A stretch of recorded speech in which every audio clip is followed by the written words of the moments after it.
Hello, sports fans. This is Terry Fan for ThisIsCorrect.com. This is my first debut video for This Is Correct, and it is called Rush to No Limit. As you can see from my topic, it's about Rush Poker video.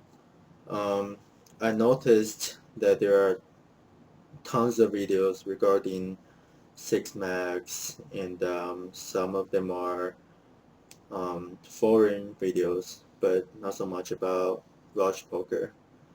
And quite honestly, Rush Poker has been a pretty hot topic discussed um, across all forums like 2plus2 and This Is Correct. People constantly trying to figure out what the optimal strategy is to beat Rush Poker.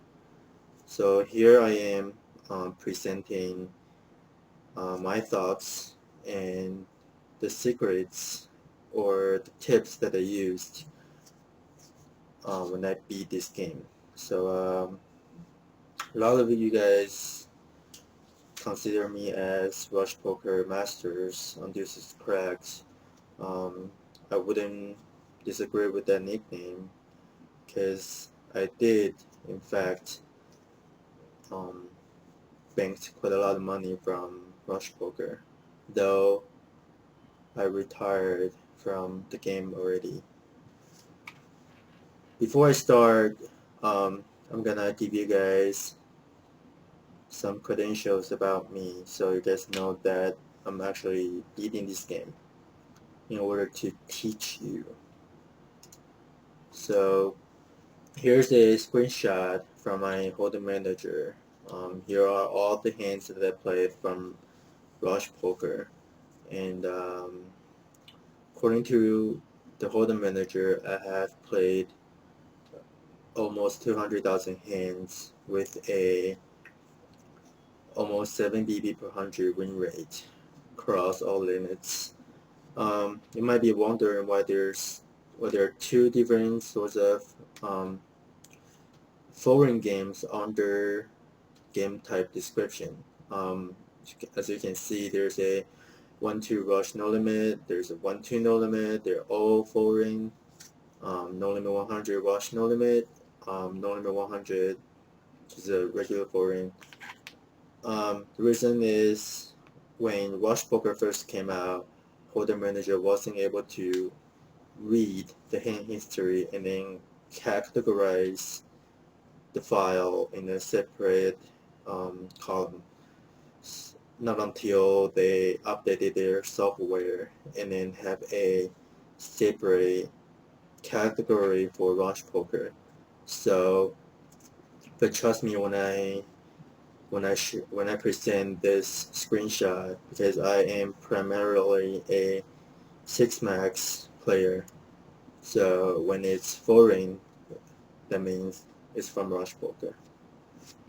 Um, so let's take a look at this graph. Um, as you can see, there's a big downswing and followed right after the break-even stretch, somewhere between the 72,000 hands and 90,000 hands. I'm gonna get to that downswing later. Um, I just want to let you guys know that the variance in Rush Poker can be really big, and it can actually be bigger than you can ever imagine. Um, Alright, so why should you play Rush Poker? It's very simple, very easy. There are only three reasons. One, it's fast. How fast? Well, very fast. As soon as you fold your hand, you get dealt the next hand immediately. So there's no time to rest. There's no time for you to take a look at other tables action before you play your very next hand. As soon as you fold, you get dealt the very next hand right away. So it's very fast. Second, more rayback. For those who rely heavily on red bag as one of the major sources of income, you might want to consider playing rush poker because um, you can you can put in more hands in the under the same period of time as you normally do playing normal six max games. Um, I remember back in the February and March when I used to just grind rush poker full time. I was playing exactly the same hours as I usually play the six max, and I was making $3,000 from breakback alone. So you might want to consider playing rush poker if you rely heavily on breakback as one of your major sources of income. Come on, let's be real. $3,000 from breakback, that's pretty nice, isn't it? And the third reason is it's fun. What is it fun? Because it's like riding a roller coaster. You are getting action constantly. There's no time to rest. It's uh,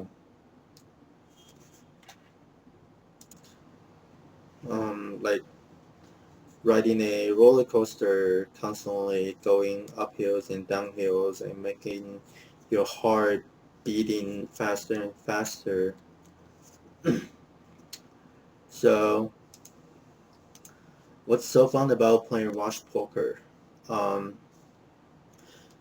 well, the first reason is you get to see more fishy moves from your opponents. I was actually really quite surprised when I first played the rush poker. You really get to see a lot of retarded moves from your opponents. Um, in my honest opinion, I personally think that it's because um, the different mindsets when people play the rush poker because um, you know that there's a quick fold button that you can use.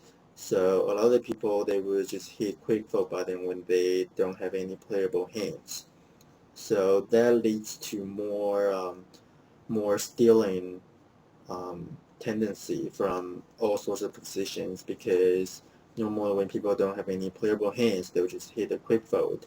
And when they do have a playable hand, they would stick around till the action gets to him. So when you open your hand from stealing position, you actually see a lot of people do retarded moves from the big blinds or small blinds because they think that you are stealing, therefore they should be playing back at you more often, etc. So um, once you get enough experience playing rush poker, you would definitely see my point number one, that you would get a lot of fishy moves from your opponents and you'll be laughing so hard that you can't even help yourself. Also, the skill level in the rush poker is way lower than your normal six max games.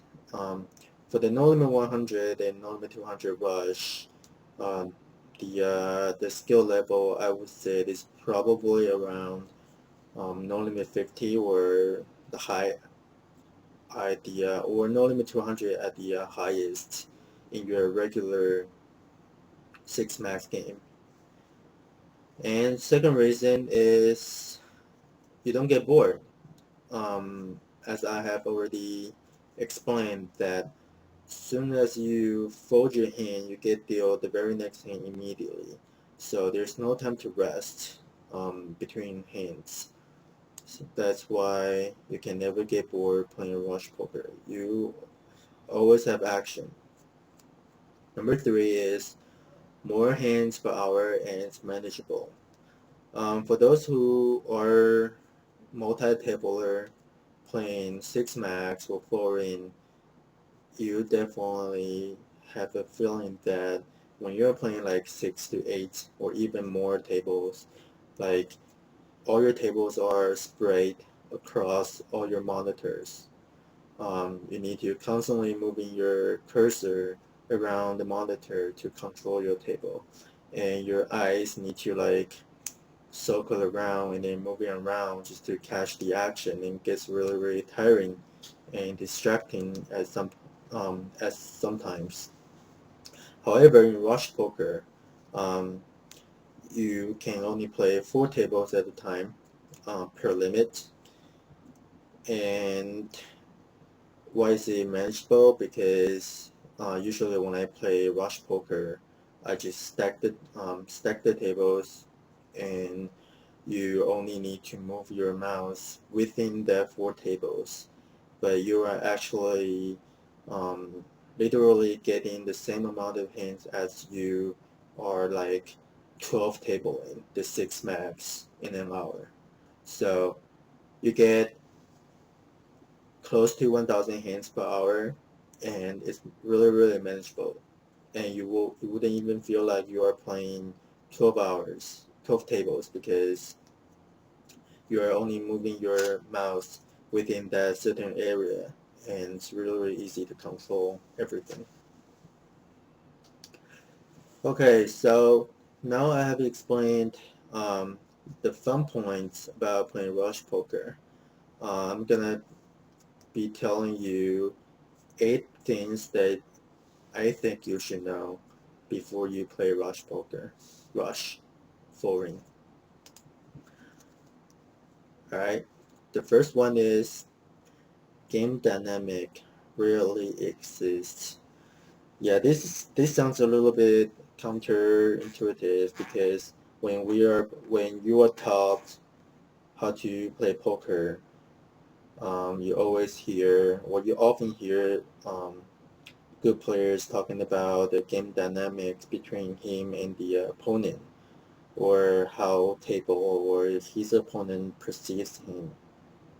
However, in Rush Poker, this type of thing rarely exists, because you're playing against an unknown majority of the time, and they don't really have time to go back to the history before they make a move on you, or before they proceed with their hand, and same as you. So game dynamic really exists in Rush Poker, in the at least in the macro and the small stakes.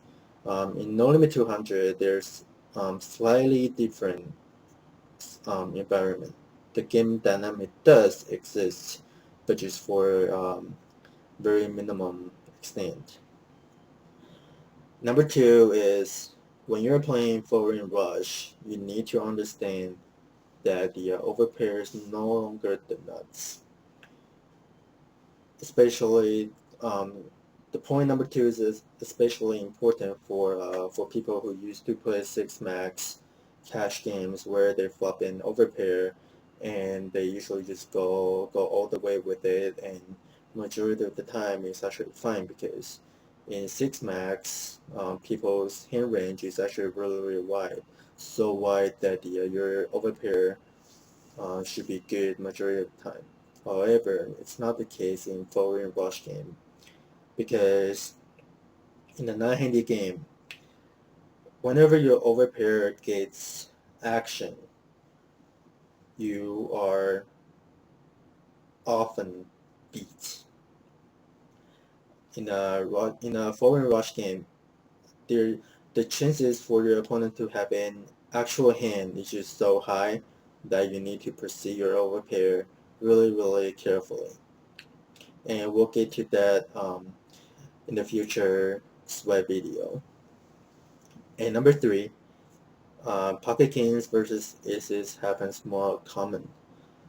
Um, for those who have played 6 max, you never fold your kings pre-flop, and you will actually be a mistake if you do so. However, in foreign rush game, people still don't fold pocket kings pre-flop, but you will see more pocket kings versus aces all in pre-flop, like really common. And I assume that for those who play enough regular foreign games, you guys have already noticed this tendency. And number 4, ace king should be played cautiously when you're in early position, and especially when you're out of position. If you're coming from 6 max, you know that ace king is the pure nuts in 6 max game. When you get 3-bet, you just 4-bet, get it in. There's no problem with it. When somebody opens, you 3-bet, he 4-bets, you just 5-bet shove. There's no problem.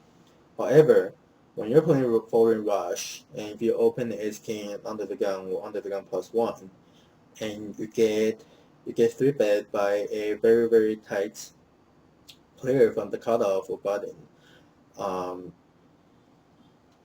more often than not, you are likely to be behind, and you should proceed your ace king more cautiously by maybe just flat calling, or you can even consider folding pre against those really tight players. We'll definitely get to that during one of the future videos, because I'm sure we will be facing a lot of interesting spots when during the video, and those spots will definitely reflect these 8 points that I am presenting. Alright, and the point number 5, when you're facing steel, small blind and big blind 3-bets wider than you think. Why is that? I think I mentioned this slightly a little bit earlier.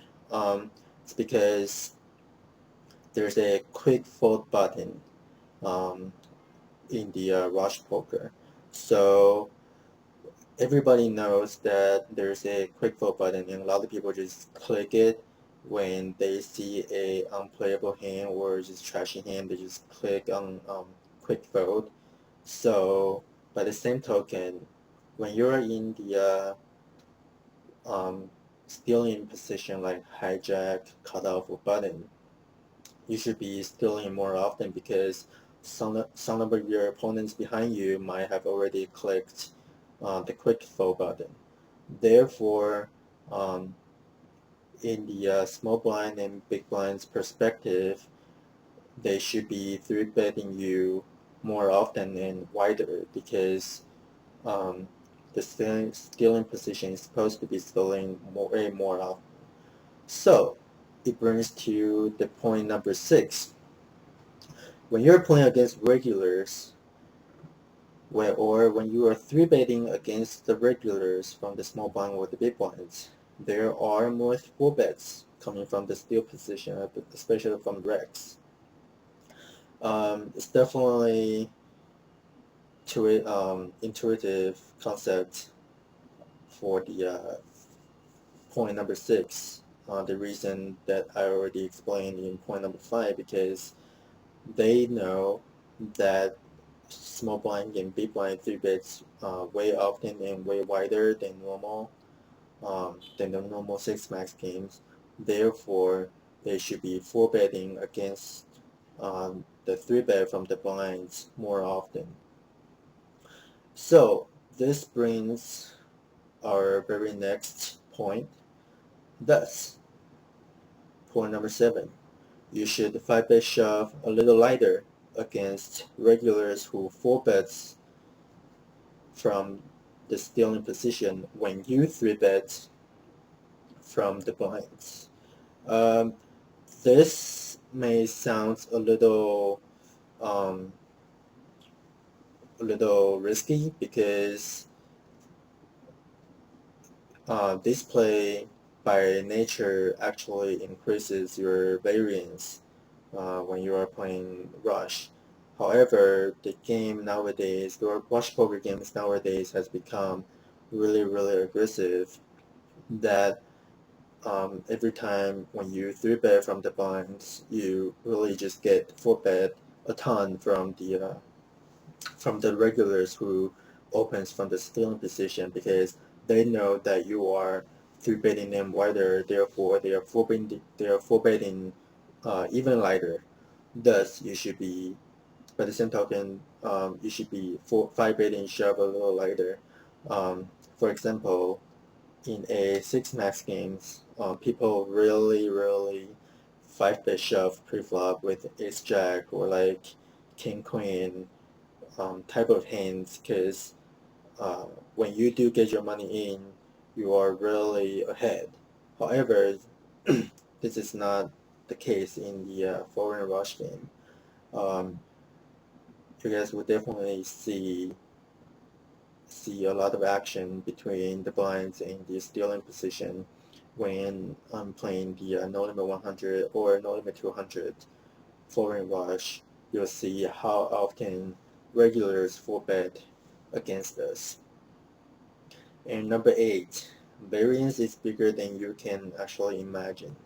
Um, this point, number 8, actually reflects on the downswing part in my graph. There was one day I remember I was playing the no limit 200, and within the